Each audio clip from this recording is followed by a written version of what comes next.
Hey, I'd like to welcome you to another episode of Mission Matters. My name is Adam Torres, and if you'd like to apply to be a guest on the show, just head on over to missionmatters.com and click on Be Our Guest to apply. So today's guest is Joshua Washington. He's an organizational psychologist and human behavior specialist, and also a founder of Lee Malvo. Joshua, welcome to the show. Adam, thanks for having me, man. Happy to be here. Oh, man. Well, we're happy to have you. And we're talking about today positioning your team for success, really how to create a happy workplace. A lot of business owners, executives, entrepreneurs that listen to this, and who doesn't want happy employees, right, Josh? Yeah. I mean, doesn't that help, right, in your business? I'm saying, well, Josh, what we like to do is we like to do a little thing we call the Mission Matters Minute as we start off every episode. And that's where I share our mission, and then we give the guest a chance to share their mission and have some fun. Right. So, Josh, our mission at Mission Matters is to amplify stories for entrepreneurs, executives, and experts. That's our mission. Joshua, what mission matters to you? The mission of people. Our slogan here is we help businesses maximize their greatest resource, which is their people. So that's our mission. So how did you get into people strategies and solutions? Like what drew you to that field? Let's go all the way back, man. My mother asked me when I was leaving high school, "What are you going to do with your life, son?" I told her, Adam, I said, you know what, Mom? I have no idea. All I know is I love people. And she says, well, son, I don't see that in the curriculum for majors, so I don't know what we're going to do with that. So that's where I started, man. I've always had a love for people. I've always had a desire to help people grow, to help people just see a sense of purpose within themselves. And that's how I got started. I started working in the corporate world and found a little bit of a niche in coaching and training, development work. And the rest is really history, man. I've been able... My love for people and serving people has allowed me to serve everywhere from, your frontline employee to the C-suite, all the way to doctors, man, which is something I never expected, but that's also in there. A lot of people, have a passion or something they want to go after, but not everybody can turn that passion into profit. Like, how did you, or when did you figure out that you could actually make a living, helping people and do what you like doing? Well, it was scary there for a second, Adam. Like a lot of people. Don't worry, we could rename this to the Real Entrepreneur Show. So if somebody says it wasn't scary in the beginning, they're lying. I don't care. You bring them on. I'm the lying. Go ahead. Seriously, I fell on my face pretty hard. But like you said, that passion and wanting to serve people, and then just finding how to serve people, figuring out what are the problems people are having, and how does my value help bring some value to their worlds. And that was really the light bulb for me, Adam, when I realized, okay, here's the problem they're having, and I can be a part of that solution. It took a lot of the stuff you see when, you think about advertising and marketing. A lot of that stuff can be made really complicated, but it really boils down to providing value. And that's how I kind of found my little niche here to be able to make a living off of it. How did you, what kept you strong, like when the times got tough? Like, how did you push through? My faith, man. My faith has been the foundation of my life. Amen. I didn't know we were going to go here, but I'll share because I just believe in the transparency, because I know that maybe you never know who's on the other side of this. So at 22, Adam, I'm on the other side of this. I love talking about faith. Go ahead. Yeah, well, at 22, man, I was sitting on my couch in my one-bedroom apartment, all 700 square feet of it, and I found myself with this little black spiral notebook I'll never forget, man. And I'm sitting there writing a letter to my parents because I didn't think life was worth living anymore. And it's from that place, brother, that I found the Lord and I found purpose.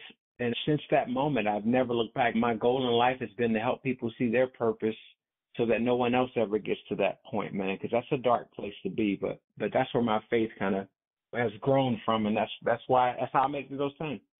Yeah.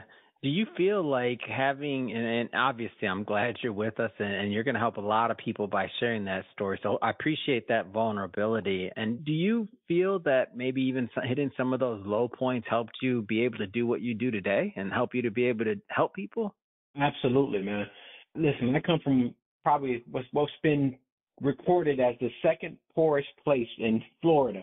And I tell my folks all the time, when you are that poor, you don't really have a lot of you're not high maintenance. You can kind of survive in any season. And that's how I feel about the low times. When you get that low, everything else is looking up. Because when you are at the edge of life and you don't even think your value is worth being here anymore, yeah, absolutely, that helps you moving forward. Because when I had to go a year with no one wanting to hire me, I knew, okay, I'm going to keep at this because I know there's value. I know I'm not where I was, so I can keep moving forward.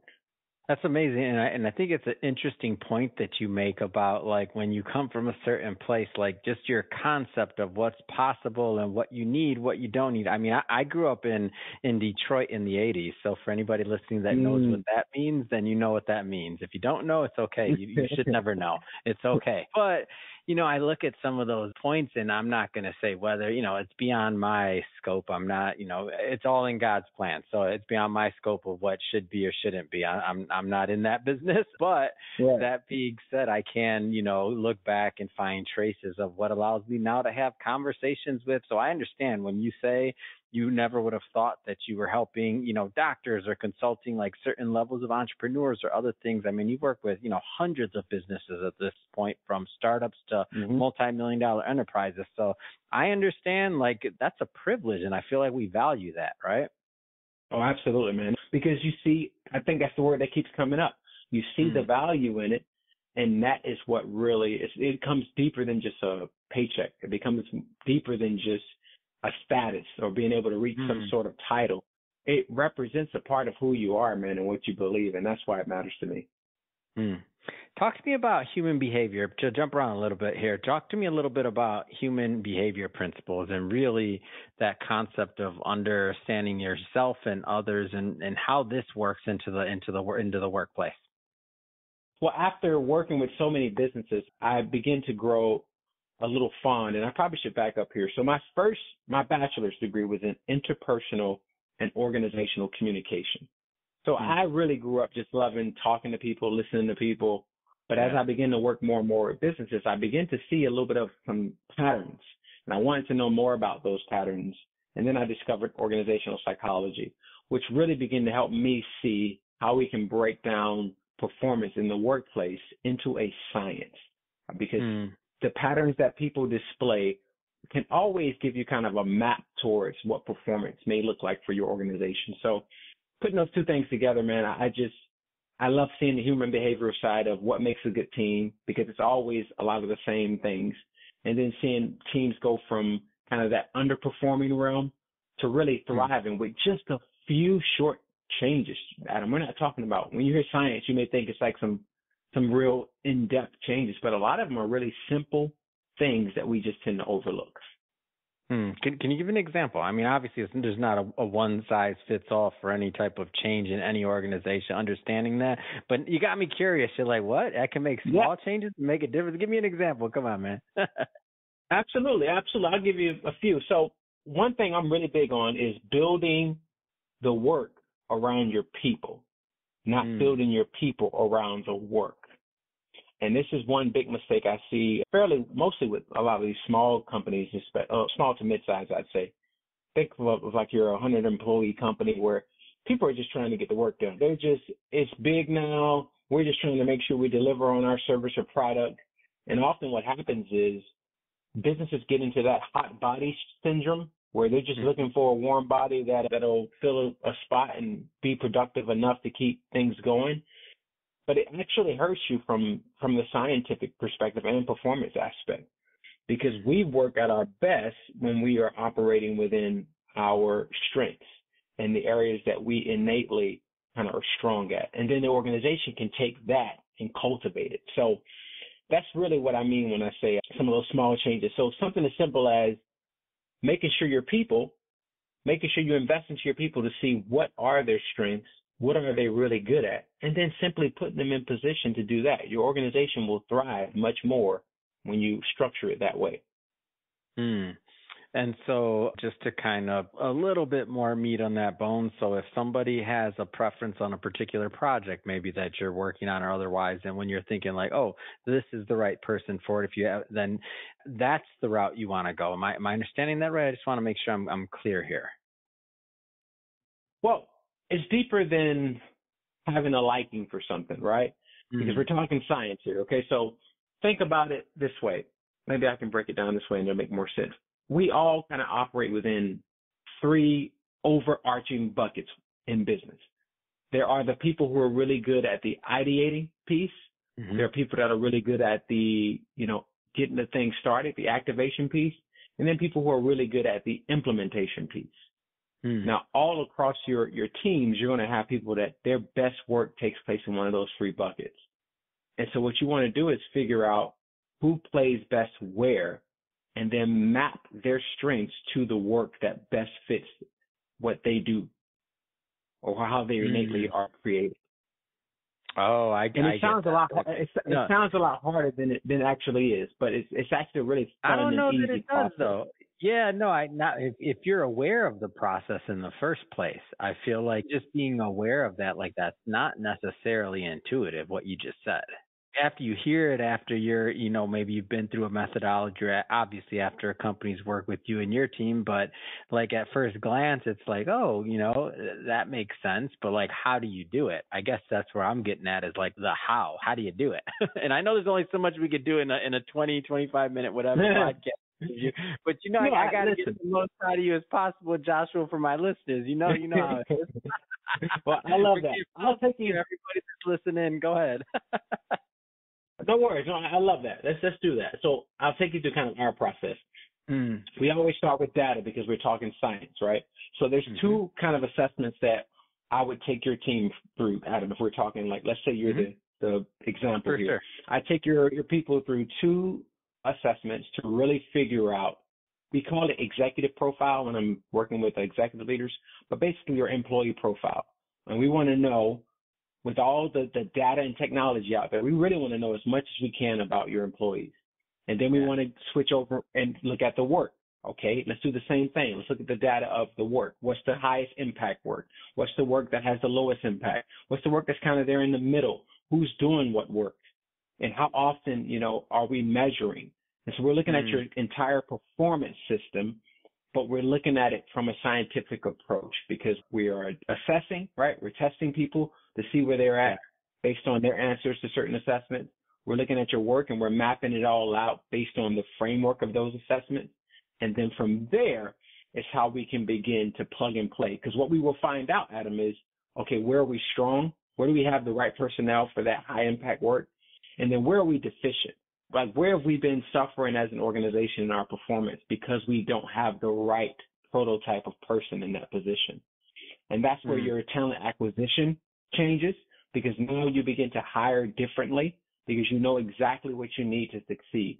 So it's like if I told you, Adam, to go make this pie, but I didn't tell you what ingredients. You never made a pie before, but I didn't tell you what ingredients make the best pie. Instead, through this process, I use these ingredients, I am 90% sure I'm going to get this outcome every time. Is that better? No, that's great. It makes a lot of sense. And what I like is this idea of having a framework around it so that you can, if you can't measure it, if you can't, then how do you know if you're making progress, right? So having that framework, I feel, is critical and important. I want to jump around here a little bit. So mission critical performance framework. I'm just a big fan of frameworks in general. Like what does that mean to you? And the word mission, right? We started off with the mission. So how cool is that we're aligned like that? But this framework is one that actually came to life when I was working in the healthcare industry for one of the largest healthcare enterprises in the country. And we were over their central division, and a lot of the work we were doing, I started seeing some of those patterns. So the mission critical performance method it represents the three critical areas that drive performance in a business. And the first is, they all start with C's. The first is connection. The middle one is conversations. And then the third one is cultivation. Now, if I were to put those in more of a business term, we'd say leadership, communication, and talent management. But the Mm-hmm. reason why I named them that way is because when people think about leadership, the one thing that often gets missed the most is the connection piece. And that's what drives influence in leadership. In fact, they did a study and they found that a recent study on today's workforce, and they found the number one thing that today's workforce is looking for the most, and that's the millennials, is connectedness in the workplace. Hmm. So yeah, and so when we talk about things framework, like happy workplaces, that's what we're talking about. mm-hmm. Right. And so the part of the framework is just focusing business on those three critical drivers of performance. That's great. Well, Joshua, I just want to say first off, I know we tip of the iceberg on this one. I know you got a whole lot more to offer. And again, you've worked with a lot of companies, a lot of businesses and entrepreneurs and executives. How do people connect? How do they follow up? How do they see your content? How do they connect if they want to continue the conversation? Well, let's connect on LinkedIn. That seems to be one of the safest places that people, like to join and get linked up. That's a good place. And then I'm a little bit crazy. I hand out my cell number. If you ever got a question or something, shoot me a text at 239-834-3875. I'd love to help if there's any way that I can. Man, that's fantastic. Well, hey, again, appreciate you coming on the show. And to the audience, as always, hey, if this is your first time listening to the show, tuning in, and you haven't hit that subscribe button yet because you need a special invitation, I'm giving you that special invitation right now. Hit that subscribe button. We have a whole bunch more really amazing guests, just like Joshua, coming up on the line, and we don't want you to miss any of those interviews. You won't be mad. And if you're feeling really happy, or maybe you're a long-term listener and you haven't left us a review yet, come on. I've been asking you to leave me a review. Leave a review. It helps the show, and we appreciate it. Thank you for coming on the show. It's been a lot of fun. Thanks for having me, Adam.